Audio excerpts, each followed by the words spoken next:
Hey guys, welcome to today's lesson. Today we're going to be talking about how we model bivariate data. So I have some bivariate data up here. So this is some McDonald's sandwiches, and we have the protein in grams in each of these sandwiches, along with their calories. So those are the two quantitative variables we're looking at. And we can see there is an association here, I think, right? It looks like the more protein in the sandwich, the more calories will be in the sandwich. So we do see a positive association here. It looks like it's pretty much sort of a linear relationship, and it looks moderate. Not very strong, that's for sure. So we'd say moderate or moderately strong, but it's not the strongest association, but there is an association here. In fact, let's remind ourselves how we interpret scatter plots when we see them like this. So again, we're looking for direction, form, and strength, right? So direction, form, and strength. So the direction is definitely positive. The form appears linear, and the strength is moderate, right? So we would say that. We'd say we have a positive. Actually, let's use the strength first. I like to do that. So we have a moderate, positive,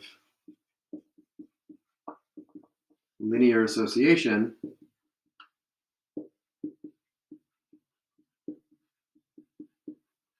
So there's our strength, direction, form. So we have a moderate to positive linear association between grams of protein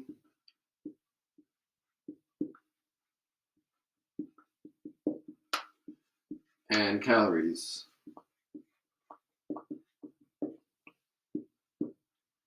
for these McDonald's sandwiches.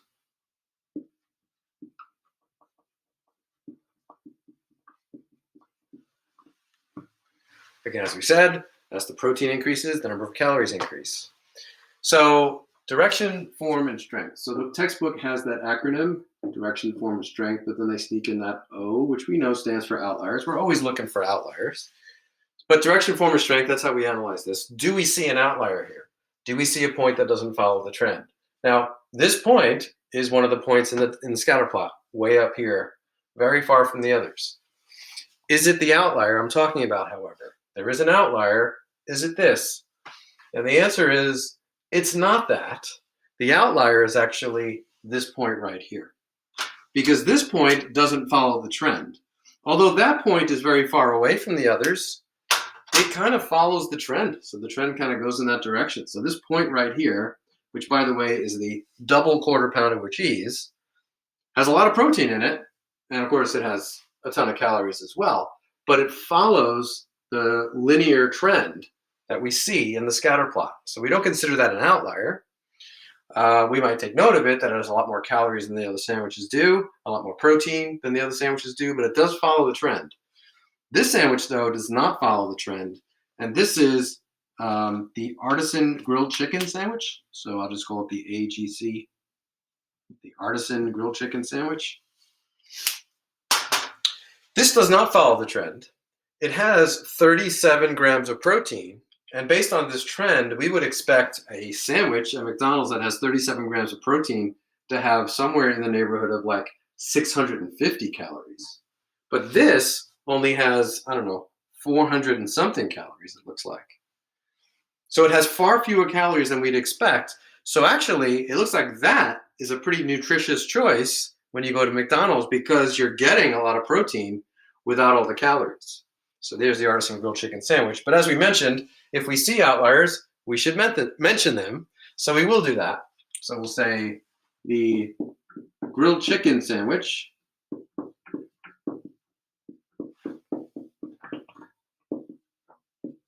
is an outlier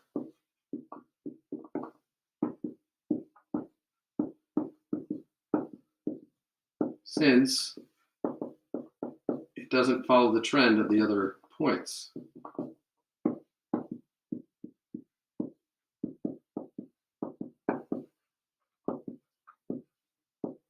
We'll just say follow the trend here. But we do want to be specific and say, okay, it's got a ton of protein, but not that many calories. So we say it has far fewer calories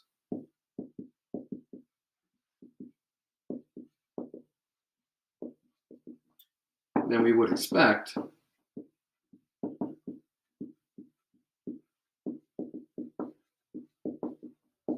for a McDonald's sandwich with 37 grams of protein.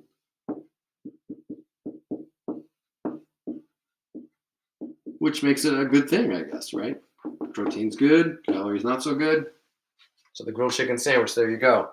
So direction, form, and strength, and of course we identify any outliers that we see. But today's lesson is about modeling this data. And it's something I'm sure you've seen before in other math classes, how you model a scatter plot. And of course you do that with this line of best fit, or as we're going to call it tomorrow, the regression line. So I could ask everybody in class to take this scatter plot and then draw what they think the line of best fit would be. And if I did that, I'd probably get 26 different lines, and maybe one of them might be the best of those lines. It turns out your calculator, as you are aware, I think, can find the very best line. But if I just try to capture a line here, I notice that if I take the point that's at 22, 450, I'll put an X there, and another point which is at 37, 600. If I take those 2 points and I connect them with a line, it's going to model this data pretty well. Oh, and by the way, these 2 points are not part of the original data here, right? They're just 2 points I kind of made up. But I notice if I connect them, it's going to model this data pretty well. But like I said, if everybody did their own line, we'd all get different lines. But I think, well, I know all of our lines would have a positive slope, and they'd all look relatively the same. And it turns out there is one line that is the best of all lines of best fit, and that will be the regression line. And like I said, we'll talk more about that tomorrow in the next lesson. So you'd have a line for something like this. And by the way, when we draw the line in there, it's trying to capture the overall trend of all of the points, right? So all 25 sandwiches here, it's trying to capture that trend. So this is our model right here. Now, typically, even though it might look like it passes through an actual data point, usually the regression line doesn't pass through any of your actual data points. It's just trying to capture the general trend we see in all 25 of these points, okay? And we'll talk more about that in detail in the next lesson. But this line right here has an equation. Of course, we could figure it out using what we know about slope and so on. We could do that. But it turns out the equation of this line that I've drawn here is y equals, now, when I write this, it's going to be different than what you see in math class. Usually you have the slope times x plus the y-intercept. We're actually going to write the y-intercept first here. So it's going to be y equals 230 plus 10x. So the slope, of course, is 10. It's what's multiplying x. That's our y-intercept, 230. And I'm going to put this little symbol above the y, a little hat symbol there. So that's going to be y hat, and that's going to be important that we put that symbol there. It has a very specific meaning. In fact, let's talk about what it is. When we say y hat, we mean the predicted y. So very important we use that symbol and not just plain old y. This is the predicted y when I put that hat over it. So y hat is the predicted y, meaning I could use this line now and predict. So let's say I had a sandwich that was like 22 grams of protein. According to this line, it would predict 450 calories. If I had a sandwich with 16 grams of protein, it would predict something like 380 calories, I guess. So this is a predictive line. Now, is it always going to get exactly what that particular sandwich has in terms of calories? No, in fact, it probably never will, but it's going to be in the neighborhood, right? So this is a model that helps us predict the number of calories in a McDonald's sandwich if we know the number of protein grams in that sandwich. So this is a line of best fit. And again, it might not be the very best line, but it's pretty close to it, pretty captures that trend pretty well, right? And of course, we see that this point follows that trend pretty well. You can see that here. This point, of course, does not follow the trend at all. Like we said, at 37, we'd expect to be up here, not down here. Another thing I'll add to this is our correlation coefficient, which we've talked about. So we would expect a correlation coefficient R to be positive here, which it is. We wouldn't expect it to be 0.9 something, I don't think. In fact, it turns out to be 0.6841. And of course, that confirms what we were saying here, right? It confirms that it's a positive association since it's a positive number, and a moderate association since, it's 0.7-ish, it's not 0.9 plus. So it's a moderate association as evidenced by our correlation coefficient right there. Okay, I mentioned this predicted y right here, y hat, and this would be the equation of the line. However, we never want to write the equation this way unless we define the variables. Remember, it's always about the context. So when we give a regression line or a line of best fit, we're not going to say y hat equals blah, blah, blah, x. In fact, we could, right? But if we do, we'd have to go off to the side of the paper and say, okay, y hat is the predicted number of calories, and x is the amount of protein in the sandwich. You'd have to write that all out somewhere else. And if you did, then you could use y hat and x. But I'm going to show you what we more typically do when we do regression lines or lines of best fit. This is the way we typically write it. Notice, right in the equation, we use the context, right? The actual units of these sandwiches that we're talking about, right? So we're saying calories hat. In other words, the predicted number of calories is going to be equal to 230 plus 10 times the number of grams of protein. So if you just write it like this, you don't have to worry about defining them off to the side. Again, you can use y hat and x, but if you do that, you definitely have to define what they are somewhere else on your paper. So usually we just do this, right? Okay, now it's going to turn out that the slope is going to be, it's going to turn out for us that the slope is going to be a very important thing in the context of what we're studying. So the slope in context, what is the meaning of the slope in context is what we're asking here. So of course, 10 is our slope. What does that mean for us in terms of these McDonald's sandwiches? Well, we know as the protein grams increase, the number of calories increase. But this slope is a measure of that.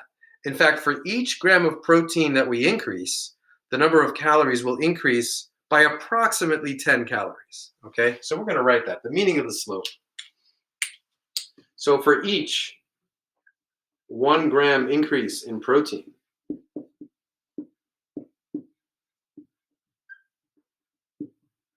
for each 1 gram increase in protein,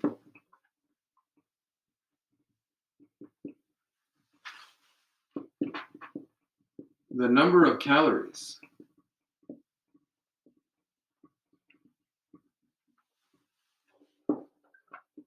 will increase by approximately, you need words like approximately, right? Because we're definitely not saying it's going to be exactly 10 calories for each gram of protein. We're just going to say it increases by about 10 calories. And we'll even add this phrase at the end, on average, because we know for some sandwiches, it might increase by more than 10 calories. For others, it might increase by a little less than that. But on average, it'll increase by 10 calories for each 1 gram increase in protein. So that's how we interpret that number. For every gram of protein you go up, the number of calories are going to go up by 10. Now, what's the meaning of the y-intercept in context? Now, before we get to that, I meant to point this out before. If you look at what the y-intercept looks like it's going to be, it looks like it's going to be 300 here. It's not, right? We can see that it's 230. And that's because I'm not scaling this down to the origin, right? So there's my 250, right? There's 10. So this is not 0, 0. That's why the y-intercept is not matching up visually. But our y-intercept is this number 230. What does that mean? Well, I suppose it means if I had a sandwich with no grams of protein in it, 0, then we'd have a predicted 230 calories in that sandwich, which is really not that useful information, but we'll talk about that in a minute. But if you had to interpret the y-intercept, we'd say a Mickey D sandwich. Oh, and I should have mentioned that context here, and I didn't. I meant to. So for each 1 gram increase in protein, the number of calories are increased by approximately 10 calories on average for McDonald's sandwiches. You always want to make sure you have enough context in there. They love taking points off for not having enough context in there. So you want to overload your answers with as much context as you possibly can. So what's the meaning of the y-intercept? So a McDonald's sandwich with 0 grams of protein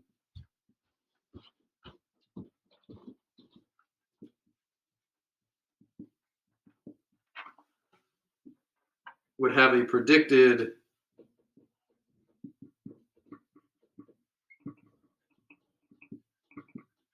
230 calories.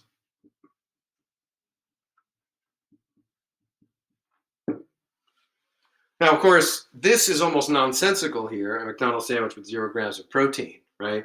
And that's why y-intercepts usually are not what we care about in regression or when we model bivariate data. What we do care about the most is slope.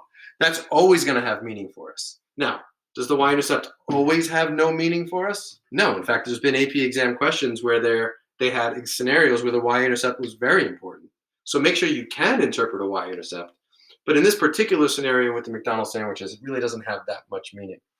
Okay, but I did use the word predicted here, and that's really what the power of a linear model gives us, is our ability to predict. So I'm going to talk a little bit more about that coming your way next.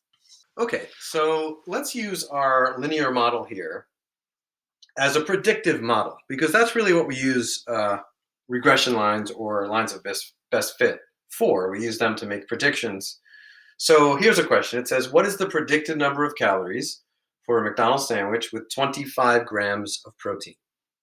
And we're going to use our line of best fit to answer the question. So the predicted number of calories for a McDonald's sandwich with 25 grams of protein. So as usual, what we like to see is the formula or equation written out first, and then the plugins before you get to your answer. So we're going to write out the equation here first. And that'll be the equation, of course, for our line of best fit, which was the predicted calories. Don't forget your hat. So the predicted calories is equal to 230 plus 10 times the grams of protein. So there's our equation. We want to write that first. That's the equation of our line of best fit that we drew here. And now we want to show our plugins. All right, so we're figuring out the predicted number of calories. Don't forget the hat to indicate that this is a predicted number of calories that we're finding here. So 230 plus 10 times, of course, here they're giving us a sandwich with 25 grams of protein. You can work this out or perhaps even see that this is going to turn out to be 480. And we should answer the question with a sentence. So we'll say the predicted number of calories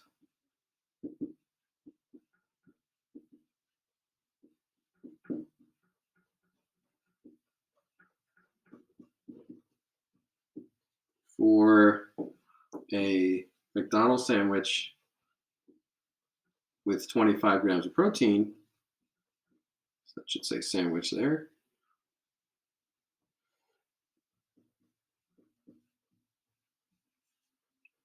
so the predicted number of calories for a McDonald's sandwich with 25 grams of protein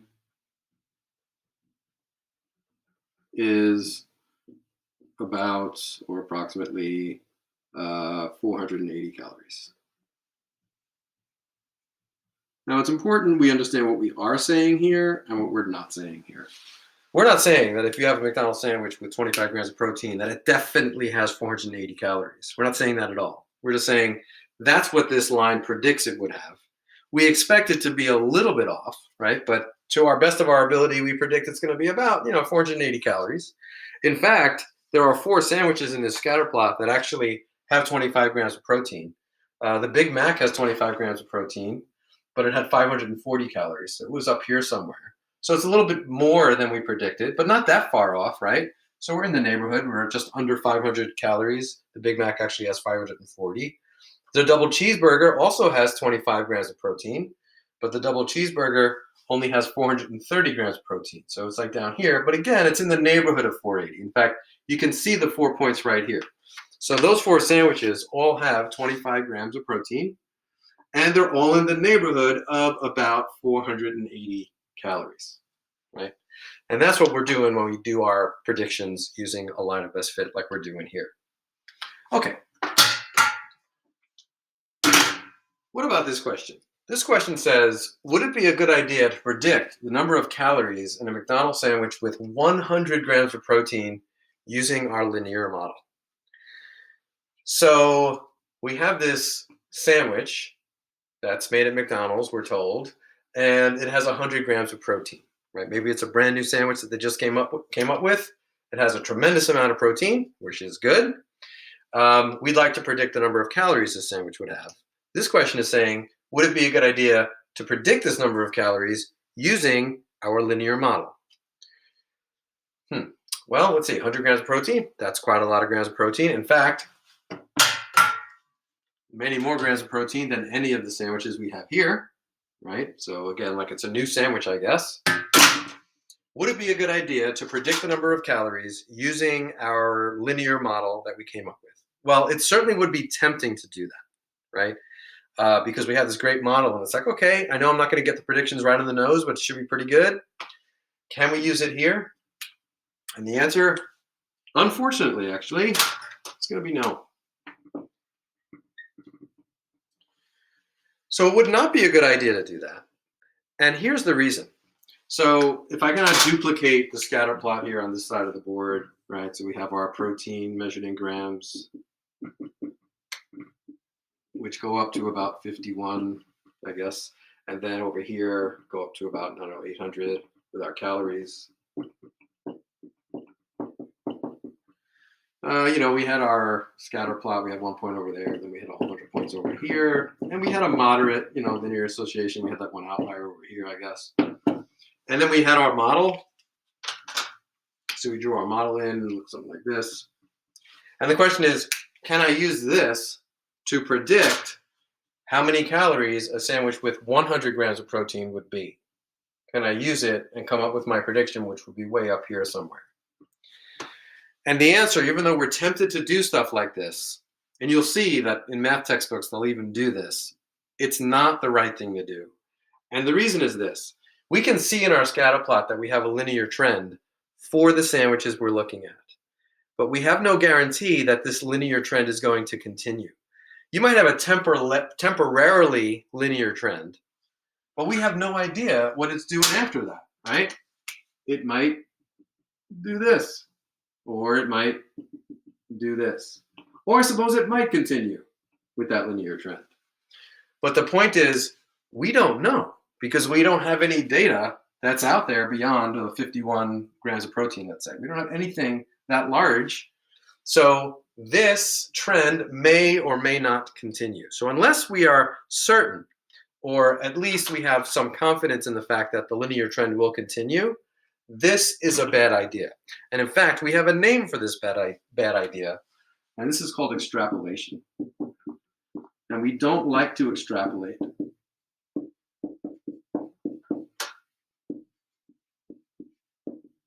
Again, because we don't know if this linear trend continues. So this idea is called extrapolation. And what we'll say about it is this. We'll say it's not a good idea to extrapolate.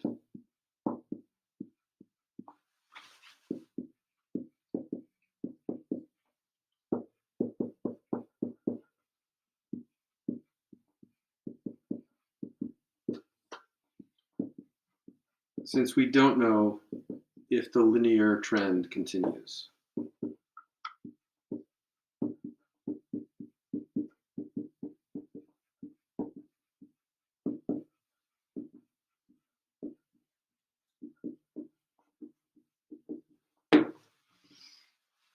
So extrapolation is going to be a bad idea when you come up with a line of best fit. Again, unless you have some other information that tells you this linear trend will continue.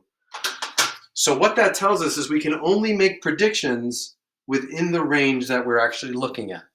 So if we look back here, we basically have sandwiches that range from about 10 grams of protein up to, I guess, 52 or whatever that double quarter pounder with cheese has in it in terms of grams of protein. Sandwiches that range from 250 calories to about 800 calories. So we can make predictions within this, right? Because we know or we feel that this trend is linear, at least for this period of time, with this number of grams of protein. I guess it's not a period of time, but this period of protein grams, I guess if you want to call it that. So we only are confident that we have a linear trend here. We don't know if that continues. So we can use it to predict within our range, which is what we did here, right? So we predicted the number of calories a 25-gram McDonald's sandwich would have, right? So if someone says, I have this mystery sandwich from McDonald's, it's got 25 grams of protein, we can use our model and say, you know what, I'm pretty sure that the number of calories is going to be in the neighborhood of about 480, knowing that it's not going to be exactly right. It might be a little over 500, like for the Big Mac, or it might be more like closer to 450, like it is with a double cheeseburger.